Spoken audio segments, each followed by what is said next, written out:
அரியலூரில் KFC franchise தொடங்குவதற்காக அனுமதி தருவதாக கூறி ஆன்லைன் மூலமாக 66 லட்சம் ரூபாய் பணத்தை ஏமாற்றிய இருவர் கைது செய்யப்பட்டிருக்கின்றனர்.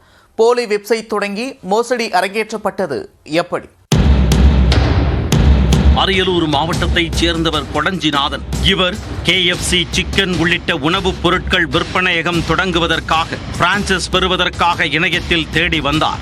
சஃபயர் ஃபுட்ஸ் என்ற இணையதளத்தை பார்வையிட்ட அவர் அதில் உணவகம் தொடங்குவதற்கு விருப்பம் தெரிவித்து உரிமம் கோரி பதிவு செய்துள்ளார்.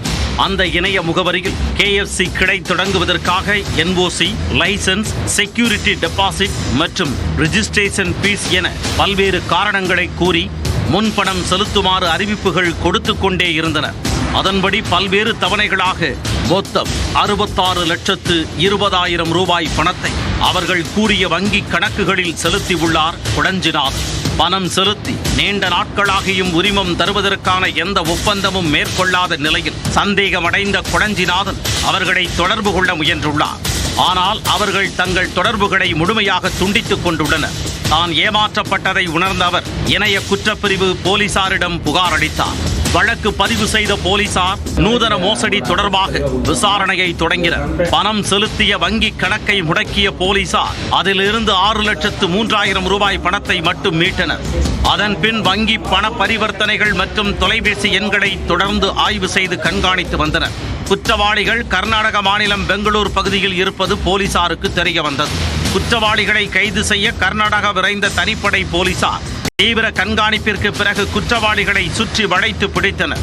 பிடிபட்டவர்கள் கர்நாடகாவைச் சேர்ந்த முகமது இத்ரீஸ் மற்றும் தருண் என்பது தெரிய வந்தது.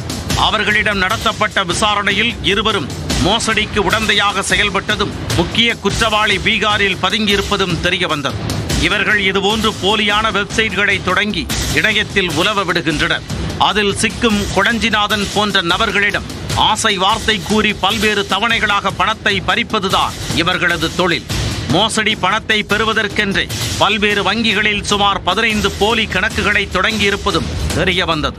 மோசடி செய்து பணம் பறிப்பதற்கென்றே சுமார் 10 சிம் கார்டுகளையும் வைத்திருந்தனர். பல்வேறு நபர்களிடம் மோசடி செய்யும் பணத்தை இவர்கள் மூவரும் தங்களுக்குள் பிரித்துக் கொண்டுள்ளனர். பிடிபட்டவர்களிடமிருந்து 2 செல்போன்கள், 4 வங்கி கணக்கு புத்தகங்கள், 5 காசோலை புத்தகங்கள், 5 ATM கார்டுகள் உள்ளிட்டவை பறிமுதல் செய்யப்பட்டன. விசாரணைக்கு பின்னர் குற்றவாளிகள் இருவரும் நீதிமன்ற காவலுக்கு அனுப்பி வைக்கப்பட்டனர். பீகாரில் உள்ள முக்கிய குற்றவாளியை கைது செய்ய போலீசார் தீவிர தேடுதல் வேட்டையில் இறங்கியுள்ளனர். திருவாரூரில்